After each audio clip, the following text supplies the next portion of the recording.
So the third phase is the maintenance phase. And this is, for me, the most painful part, because this is where you have to coordinate your content changes. You end up doing a lot of copying and pasting, and nobody likes to do that sort of tedious, repetitive task.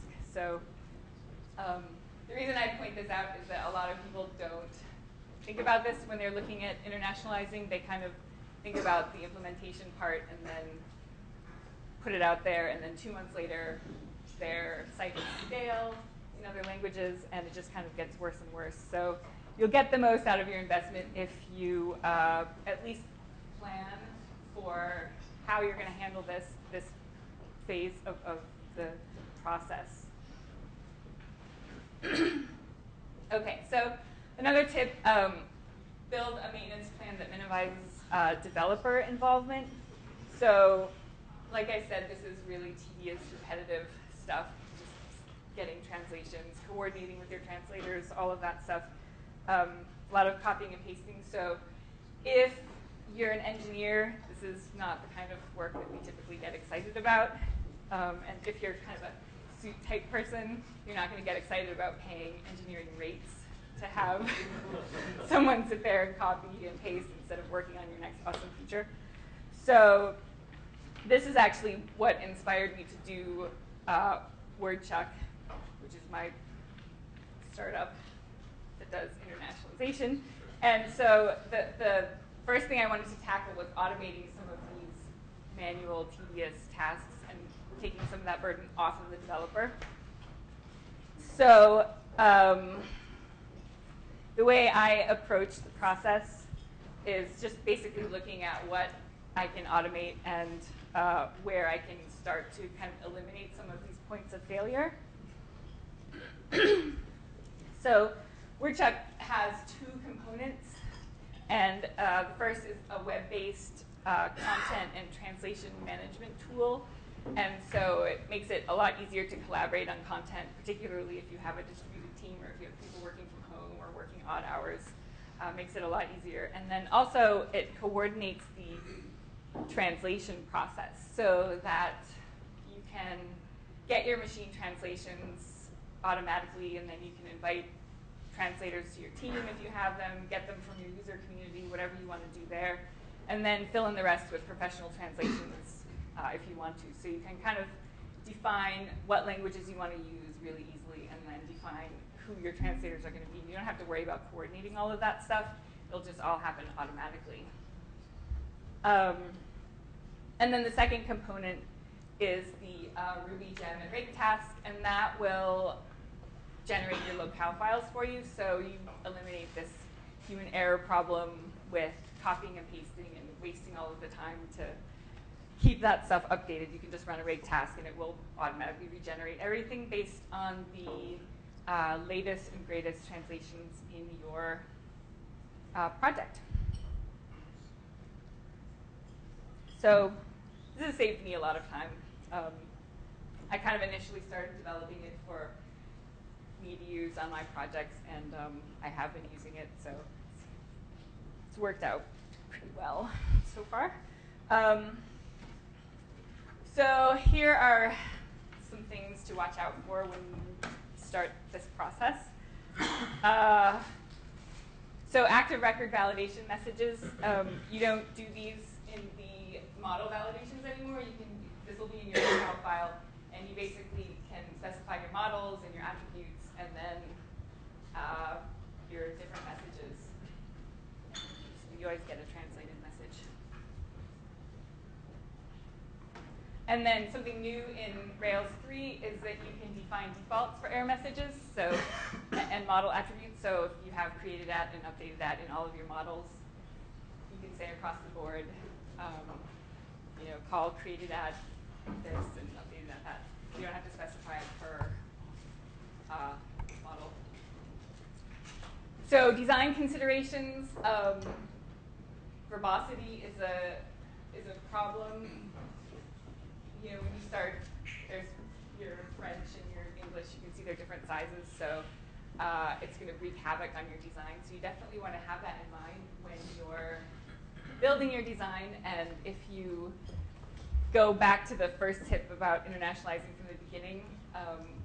This is another great reason to do that because you're going to want to have a more flexible design that allows for some of these, your headings are going to be different sizes. You have images that have text overlaid, that's going to throw everything off. So just make sure that you keep that in mind. Sorting and searching, for example, Swedish and German sort things differently.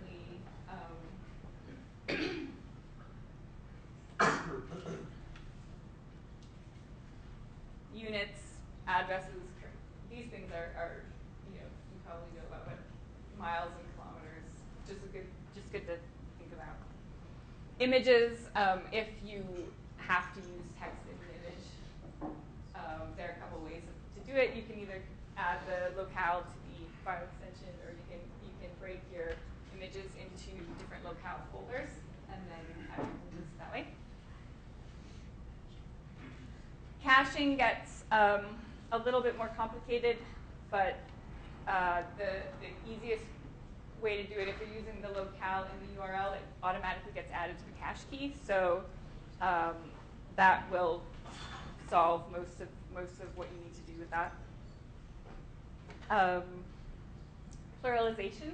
So English has one singular and one plural form, but other languages have either more or fewer. So you specify what your message is for one, what your message is for other, and then you have a special variable called count.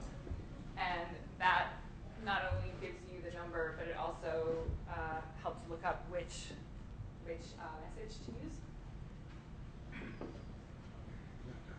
So other things to watch out for, embedded markup is a pain to work with.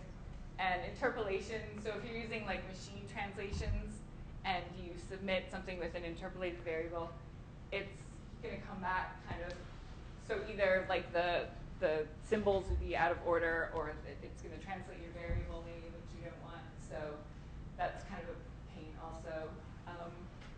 You want to make sure that your gens and plugins support i18n.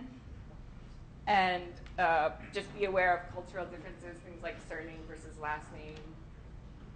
And then, of course, context. When you're getting your translations, keeping them contextually appropriate is always a challenge. So you'll just want to be aware of that and include that in your process. Some sort of check on that. I talked really fast. That's good.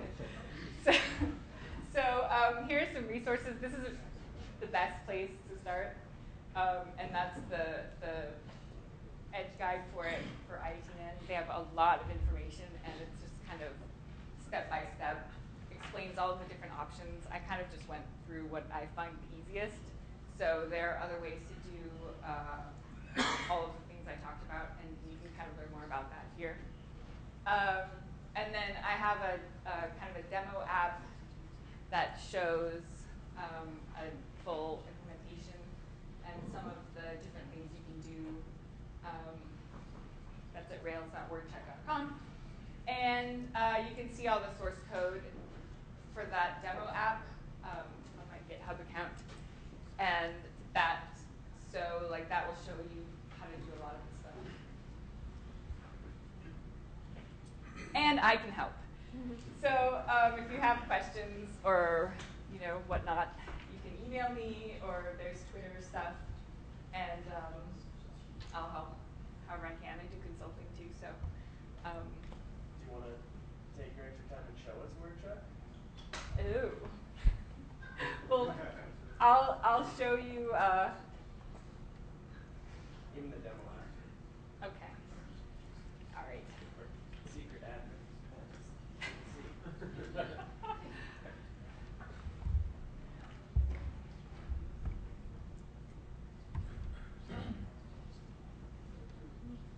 Okay, I have that up actually.